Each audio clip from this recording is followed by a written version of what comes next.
Yeah, we're ready, ladies and gentlemen, to a brand new week of Black, White, and Red all over. Did you see that magic? Did you see that? He's been practicing all week just to nail that for you. I've only had to go to the optometrist once for getting Who needs both eyes? Who needs both? Oh, wow. I don't like myself. That was pretty good, man. That was pretty good. That was pretty good. So, we're back. Yes. It is another week where we got very little help and support from our friends. We were like sheep without a shepherd. We were just walking around in circles, eating words on pictures and pages. Mostly pretty good, though. Yeah, we actually did pretty good. I was like, not too bad, not too bad. Although I did read one that I'm not going to talk about, though. Yeah, I did that. Fair. Yeah, yeah. Hopefully you know what I'm talking about, and you didn't follow the same path. But I read it early, so I got the taste out of my mouth with this awesomeness that's on here. So what all did we do that was the same? We did DK. Yeah. Did we do anything else? I think it's just in the honorable mentions. And then honorable mentions? All right, that's cool. You want to go first? You pick one of your others. What are the other two that you read? One of the other two. I'm gonna go with Infamous Iron Man. Okay. Bendis and Malieve. Okay. It is where, no spoilers. It's Doctor Doom. Victor is Iron Man in this issue. What? It's kind of interesting. What? It does potentially, depending on how up on the Marvel Universe you are and how far through Civil War you are, it might spoil a couple of things. Okay. All right. But it's pretty interesting. The beginning sequence seemed like a throwaway at first, but once you got down near the end of the issue, it made Comes sense back around. and brought some things into perspective. It's Doom being Doom for the most part, with a slight adjustment. He's still Doom. He's still very Doom. Doomy. He's still Doomy Doom. Yeah. Where's Tony? Do we know? Is this part of the Civil War-ness of it all? Okay. I won't ask any questions. I'm not supporting Civil War. I'm not feeling it. Ha! I said it. It's almost over. Is it? Oh, jeez. I thought you were... Oh. I'm glad I didn't suffer such things. I didn't suffer it at all. In fact, where I went in the Marvel U was I went for Thor. And Thor left me in the last issue, like, questioning, what? How so far? How come you do these things? Why puzzle pieces together? Exactly. Yeah. And this one is amazing. Okay, it kind of answers the question without fully, like, revealing everything. Okay. But this is adding to the mythos of Thor in a big, awesome way. And it is pretty. Oh my God, the artwork for it is so amazing as a flashback sequence. Ooh, I just don't even... I think it might be Irvin Fraser who did the artwork. It looks like it, at least stylistically. Cool. So that's what I think it is. But I mean, it's Jason Aaron, and he is leaving his mark on this series, man. I'm telling you, for anyone that's still mad about, they made Thor a girl, slap yourself. Number one. Number two, read. Yeah. People that cling to those sort of things. Yes. Are just Troglodytes. Yeah, I said it. You're a troglodyte. You sound like a chocolate-covered thing. Troglodyte. And ice cream that isn't actually ice cream, it's like coconut milk or something crap. Right. Almond milk. Almond milk. Almond milk with soy butter. Troglodyte. You are one of those people. Just read the damn book. Don't do that. Don't be that. Read. Okay? What else did you read? That was so amazing. What else did you read? All right. Young Animals, DC's new. You're Vertigo. keeping up on this, man. I am. Like, I wasn't a fan of Shade. Okay. But Doom Patrol, really quirky. Yes. It's out there. I couldn't tell you what's happening, but I enjoy it. But I like it. This one, I think, is a lot closer. Like, it maintains that level of quirkiness that Gerard Way set up. Gerard Way also was one of the writers on this. Right. It takes that kind of quirkiness that Doom Patrol had, but gives it a much more linear storyline. It's a little bit easier to follow. Okay. You can follow what's going on. Right. What I'm like, it's Cave Carson. He's an explorer. Right. Some stuff went wrong. Lost a family member. Trying to piece his life back together. Okay. And it's kind of that story as he's trying to work his way through these things. It's kind of like a Royal Tenenbaums or The Life Aquatic. Okay. But filtered through Doom Patrol and Umbrella Academy. If you haven't read Umbrella Academy, it was the first two pieces that definitely Gerard Way read wrote. that. So it's like a synthesis of all those. Really cool. I can't tell what universe it inhabits because I don't know. It just in my mind, I had kind of thought Young Animals was Vertigo-ish, Right. not necessarily directly tied into the DCU. That is, unless Really? they've moved characters out of DC. So really, really cool. Like if you want to try something that's a little bit more linear, but still definitely quirky, That's the one. yeah, definitely check it out. I was very, very pleasantly That's surprised by dope. it. Okay, I might have to give that one a shot. I mean, Doom Patrol, as cool as it was, like you said, I was like, I'm not smart enough, so Yeah, I it's a weird tapped title. out. But that one I definitely will. Yeah. Oh, and I forgot. Suggestion. Yeah. Oming is doing the art. So yeah, the creative team is just ridiculous. Okay, yeah, now I need to see that. God, I failed myself for not even looking at it. That's okay. That's all right. I should have read that instead of the other thing that I'm not talking about. So I took on the new Green Lantern. Yes. And Sam Humphries, I'm not even sure how long he's been on this one. I think since the whole Rebirth stuff, right? Feels about So it. I've kind of jumped in and out. Like I've seen some things and I stayed off, and seen some things, stayed off. And so I jumped back on this one because randomly, why not? You know, I'm always up for that. This is kind of really great. And I do mean really kind of great. It's posing a question that I think is very interesting when it comes to the Green Lantern mythos and knowing how to become one. Okay. I know, right? So when you see this, if you think of Green Lantern as your favorite character, it does pose an interesting question. Could you decide to become a Green Lantern? Huh. Right? I mean, because they give you a blueprint for how to become one. Yeah. Could you decide to actually do it? Yeah, because if you have all the knowledge that a position is opening up, and you can sell Right. the Exactly. Yeah. And this is one of the coolest things. I think, like, since, I mean, even the showcasing of the other Lantern Corps, this might be one of the most unique takes on the Green Lantern mythos that we've very had cool. since then, that really puts forth the question of, do you understand how this actually functions? Yeah. And where they are going with that, ooh, Yeah, actually, right. It's like one of the few superpowered concepts that isn't accidental. Right. Or you're not born into it. You Right. don't get hit by a meter. No. Like it's purely based on. your own actions. Yeah. But it's based on your actions as evaluated from a third party. Yeah. So can you appeal to the third party to evaluate you? So it's almost like a job. Your life is a job interview. Exactly. And you don't know it. Exactly. So I'm telling you, Yeah, like that's- this one, and it's a jump on point, so it's really good. Definitely something to, like, if you are a hardcore Green Lantern fan, one to look at, and especially the way that it's kind of taking a stab at looking at the Green Lantern mythos over the last almost 2 decades. I mean, the character references that they bring Yeah. up, you're like, true, kind of good point. Yeah. So that's a cool one, definitely a cool one. How'd you feel about DK3? What number is this? I don't even know what number it is. 5, 6? I've fallen off track. We've waited so long. Pretty sure it's sick. Okay, it's 6. It's 6. We're almost over. Yeah. Like, Where do you go? so, I mean, all right. I'm going to say this. It's not a spoiler because it premiered in the last issue. Yeah. I didn't like the Superman armor.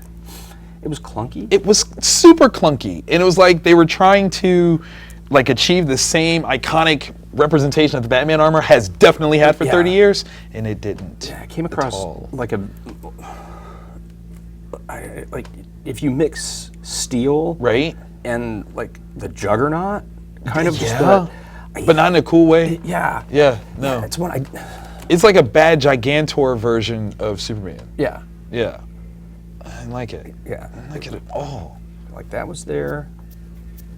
There was a sick part of me that enjoyed some of the stuff that happened. Yeah. I mean, you're a little Lex Luthorian, so. Yeah. Well, I mean, in that moment, I did have one question. Like in that moment, Right? I know why some people didn't, Right? but I don't know why more people did. If that makes sense without spoiling anything. I think I know what you're saying. I think I know. Yeah.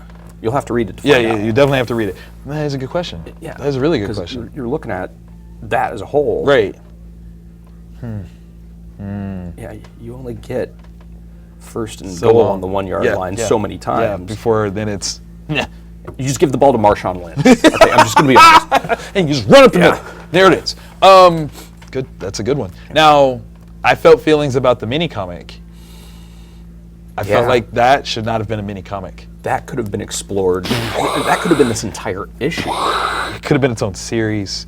Give me that. It's Give me that. it's like one of the icons, the Trinity for DC. Yes. And it's so weird because you're like, and there's a moment that I feel like they just like it's significant, and then the story just kept going. I'm like, no, you have to address what just happened right there. That's a thing. Yeah, that can be explored. Like that dynamic between those two characters.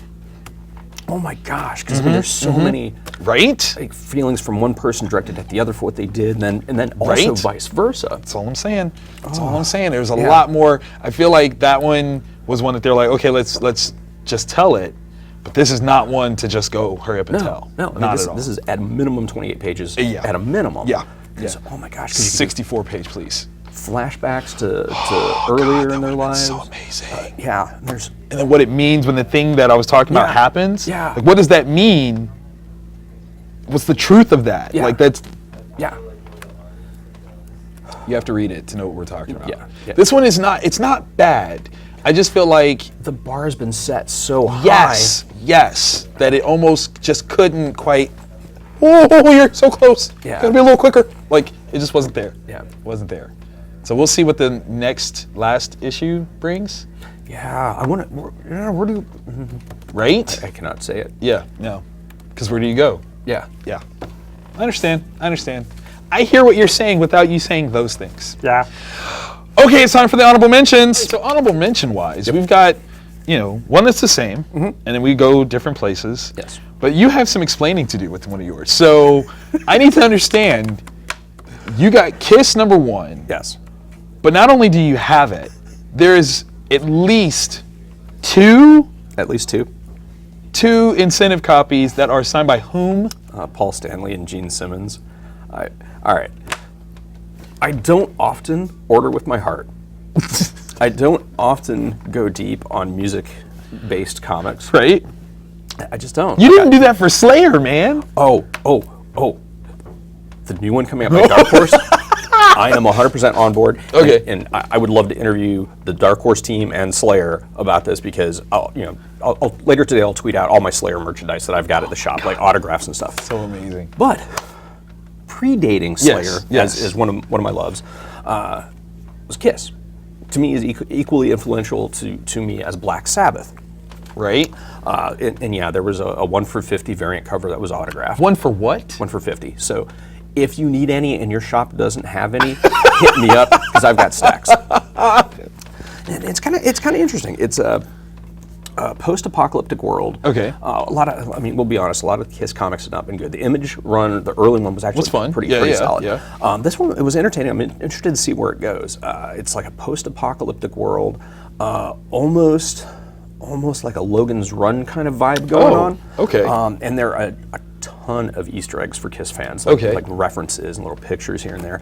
So it's definitely fun, and if you like Kiss, you'll enjoy it. Go ahead and pick it up, and they've got a crap ton of variant covers. That's awesome. But the coolest ones are the ones that are just the face of each of the band members in makeup. So if you've got a favorite character like Gene Simmons, you can pick get up that. Yeah. So that's pretty dope. Who was your favorite? Oh, Gene Simmons. The Demon, of course. I should have known. The moment as a little kid when I saw Phantom of the Park, and he was up in the tree, and just like, I was like, damn, I'm done. Mission accomplished universe. This is me. I like the Star Child. I always like Star Child. Yeah. That's always me. What can I say? Not bad. No, that's cool though. That's cool. I just had to definitely make fun of you for having 2 signed copies. I had to. Are you selling the signed copies? Tell the truth. Tell the truth. Okay, that's all the truth that needs to be spoken. No spoilers, bro. No spoilers. That's exactly what that was. Okay, so I took on Superman, and this one is actually like wrapping up the last issue, which I thought worked really well as a nice send-off standalone kind of piece. That was when I tweeted out to Gleason and Tomasi about punching me in the heart, because they did. I actually brought it up to Peter Tomasi in New York, and was like, thanks for that. Not okay, but thank you. This was fun. Nice, again, Silver Agey. They're wrapping things up in a nice, tight, neat little bow, and it works, and you have the emotion. All around good stuff. Like, I'm liking what they're doing right now, man. It's like Superman's back. Doesn't it feel good to be able to pick up dang near any DC book, and it's good? Yes! It just feels... It's I actually just spoke with someone who was talking about the DC like superhero charity program and how it really didn't do well. And I'm like, well, it's kind of because the New 52 just did not resonate. Yeah. And so this big push to be like, yes, we're awesome and charitable, and people are like, yeah, but your stories suck right now. No one cares. So if they need to bring that back because Rebirth right now is holding steady. Yeah. I think it's good. And the Superman, like, your iconic characters rock. Yes. It even has a kid, and you're not like, that's just dumb. No, we're there. Yeah, like, where's the shark they jumped over? Like, it's good. It's good. It's so good. It's so good. Lord of Gore. Yeah. Devil's Due First comics. This one, I feel like this is a homegrown book right here. Colorist is local to Columbus. Yeah. Penciler is local to Columbus. Yeah. I don't know if DB is local, but you're by proxy. Stanley, you're one of us. Yeah. OH. IO. There you go. This was fun. I dug it so much. This was fun. I dug it. It's like slasher flick meets Chasing Amy. Yes. The beginnings of Chasing Amy. Yes. That's where I'm going with that. Yeah. Yeah, because as I'm reading it, I'm like having good flashbacks right? to the Nightmare on Elm Street where the actors were being attacked in real life. Yes. It was fun. It was. There was just enough gore. Right? And like characters, most of them are despicable. I don't know that I actually like anybody. It's just like you start to daydream, like, oh, when you die, I'm gonna enjoy that like pecan pie. And yeah, it's good. Yeah, it's good. It's really solid. Like this one, like I only want to put in an honorable mention just to make sure that we had enough like separate time from everything else so I could be like, this was fun. Read this. It really was. Get it. I do want to shout out though, Dan Leister has a Kickstarter currently going on for a werewolf style piece called Werewolf Run. So look him up on Kickstarter and give. You want more of this? Give more of that. Do that. But yeah, this was awesome. It really was. This was real cool. Is this a limited series? What do you think? I don't know. I don't know either. I'll tweet out at Sean and we'll find out. See what it tells us. We'll find out. We'll be like, hey, give some insight. I wonder if, since they're both local, maybe we can kind of sway them to come in and sign some stuff. I can order a cheese plate from Kroger. Whatever. No. Appeal to their heart. They're artists. There's a Little Caesars over there. We can make them hot and ready, baby. Hot and ready. I can be hot and ready as soon as you are. Too soon. That's all right. See, that's all right. Hey, wait. But this weekend, though, you guys are doing something pretty awesome at, what is it, Level Up? Yes. Yeah. Arcade and Walking Dead. Yeah, Walking Dead season premieres is this Sunday. Right. We'll be set up there. We'll be doing door prizes, giveaways, raffles, and just enjoying the crap out of beer, classic video games, and The Walking Dead. Who's Negan going to kill? I mean, we need to know. We need to know. We need to know. We need to know. Totally salty I'm not going to be there. I'm totally salty. Call in sick. Listen, I would, but here's the thing. I'm going to be in Wizard World Tulsa, and I get to do the moderating for the Sebastian Stan panel. And I also get to introduce Bill Shatner. So... They have a Galaga game, I think. They do have a Galaga game, and it's awesome. And you're awesome. But I'm going to get beamed up with the Winter Soldier.